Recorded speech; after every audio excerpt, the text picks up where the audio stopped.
Dumping yard ప్రక్షాళనకు చర్యలు చేపట్టినట్లు Tanuku MLA Armilli Radhakrishna తెలిపారు. గత కొన్నేళ్లుగా చెత్త కొండలా పేరుకుపోవడంతో ఇబ్బందులు ఎదురవుతున్నాయని చెప్పారు. శుక్రవారం మున్సిపల్ అధికారులతో కలిసి డంపింగ్ యార్డ్ పరిశీలించారు. ఈ సందర్భంగా ఎమ్మెల్యే రాధాకృష్ణ మాట్లాడుతూ కూటమి ప్రభుత్వం అధికారంలోకి రాగానే ప్రక్షాళన దిశగా చర్యలు చేపట్టామన్నారు. తణుకు పట్టణంలో నిత్యం 50 టన్నుల తడి పొడి చెత్త ఉత్పత్తి అవుతుందని చెప్పారు. ఈ చెత్తను ప్రతినిత్యం ప్రాసెస్ చేసేందుకు 5 కోట్ల రూపాయల వ్యయంతో ప్లాంట్ నిర్మాణానికి చర్యలు చేపట్టామన్నారు. చెత్తను ప్రాసెస్ చేసి ఎప్పటికప్పుడు శుభ్రం చేసి ప్రత్యామ్నాయ ఉత్పత్తులను విక్రయించి తద్వారా మున్సిపాలిటీకి ఆదాయం సమకూర్చేందుకు ప్రణాళికలు చేస్తున్నట్లు చెప్పారు. రాబోయే రోజుల్లో తణుకు పట్టణాన్ని స్వర్ణాంధ్ర స్వచ్ఛాంధ్ర కార్యక్రమంలో భాగంగా డంపింగ్ యార్డ్ ప్రక్షాళన దిశగా చర్యలు చేపడుతున్నట్లు వెల్లడించారు.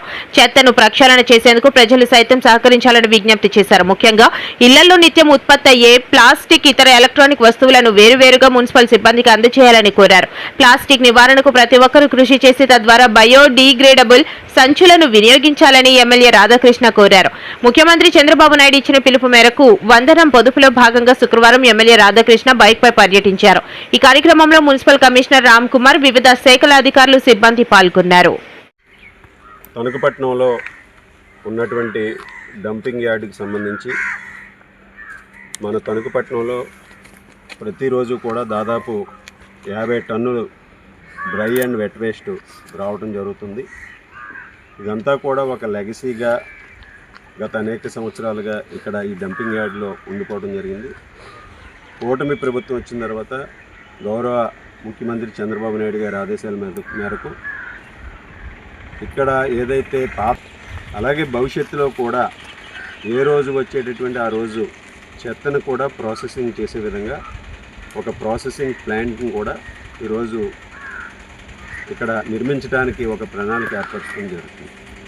5 కోట్ల విలువైనటువంటి ఈరోజు నిధులతో వెట్ వేస్ట్ని ప్రాసెస్ చేసి దాన్ని ఎక్కడా కూడా ఇటువంటి ఈ చెత్త అంతా ఇక్కడ మనందరం కూడా చూస్తున్నాం, కొండల మాదిరిగా తయారయ్యి ఇక్కడ అది నిత్యం కూడా కాలుతూ పొగ వస్తూ కాలుష్యానికి ఇబ్బంది పడుతున్నటువంటి పరిస్థితి మనందరం కూడా చూస్తున్నాం. కానీ అటువంటి పరిస్థితులు లేకుండా ఈ ప్రాసెసింగ్ ప్లాంట్లో ఈ డ్రై వేస్ట్ని వెట్ వేస్ట్ని ప్రాసెస్ చేసి ఏ రోజుకి ఆ రోజు ఎక్కడికక్కడ క్లీన్ చేసి దాన్ని మరలా బై ప్రోడక్ట్గా అమ్మే విధంగా కూడా ప్రభుత్వం ఈరోజు 5 కోట్ల రూపాయల నిధులతో దీన్ని ప్రారంభించడానికి సన్నాహాలు చేస్తుంది. దానిలో భాగంగా ఈరోజు మనకు ఉన్నటువంటి డంపింగ్ యార్డ్ని కూడా స్థలాన్ని పరిశీలించడం జరిగింది.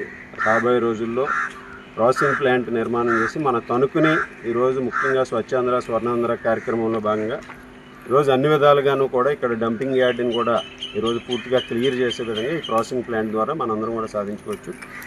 ఆ విధంగా దాన్ని ముందుకు తీసుకెళ్తామని ఈ సందర్భంగా తెలియజేసుకుంటూ మనందరం కూడా పౌరులందరూ కూడా ప్రతి ఒక్కరు కూడా దీనిలో భాగస్వాములు అవ్వాలి. ఈరోజు మన ఇంటిలో ఉన్నటువంటి చెత్త కానీ డ్రై వేస్ట్ కానీ వెట్ వేస్ట్ కానీ అన్నీ కూడా సెగ్రిగేషన్ చేసి మనం ఈరోజు డ్రై వేస్ట్ కలెక్షన్ పాయింట్స్ ఉన్నాయి. డ్రై వేస్ట్కి ఏదైతే ఉన్నాయో బాటిల్స్ కానీ అలాగే ఎలక్ట్రానిక్స్ గూడ్స్ కానీ ఇటువంటివన్నీ కూడా మనం సెపరేట్ చేసి ఎక్కడికక్కడ కలెక్షన్ పాయింట్స్ కూడా పెట్టడం జరిగింది. అవి సెపరేట్గా ఇచ్చి వెట్ వేస్ట్ ఏదైతే ఉందో దాన్ని కూడా ఈరోజు మనం సెపరేట్గా ఇంటింటికి కలెక్షన్కి వస్తున్నారు మున్సిపాలిటీ సిబ్బంది, వారికి అందిస్తే అవన్నీ కూడా ప్రాసెస్ అవుతాయి. అదేవిధంగా ముఖ్యంగా ఈరోజు ప్లాస్టిక్ వాడకాన్ని తగ్గించాల్సినటువంటి అవసరం ఉంది. బయోడిగ్రేడబుల్ సంచుల్ని మనందరం కూడా ప్రతి ఒక్కరూ కూడా వాడుకోవాల్సినటువంటి అవసరం ఉంది. ఈరోజు ఆ విధంగా ప్రతి ఒక్కరూ మనం కూడా ప్రభుత్వం చేసేటటువంటి కార్యక్రమాల్లో భాగస్వామ్యం అయితే మన తణుకు పట్టణం పూర్తిగా ఈరోజు పరిశుభ్రతకి పారిశుద్ధ్యానికి నిదర్శనంగా నిలుస్తుంది.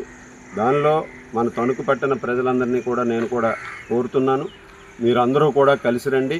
దీన్ని మనందరం కూడా కలిసి మన తణుకు పట్టణాన్ని ఒక ఆదర్శ పట్టణంగా క్లీన్ అండ్ గ్రీన్ టౌన్గా చేద్దామని కోరుకుంటూ అందరికీ కూడా ధన్యవాదాలు తెలియజేసుకుంటాను.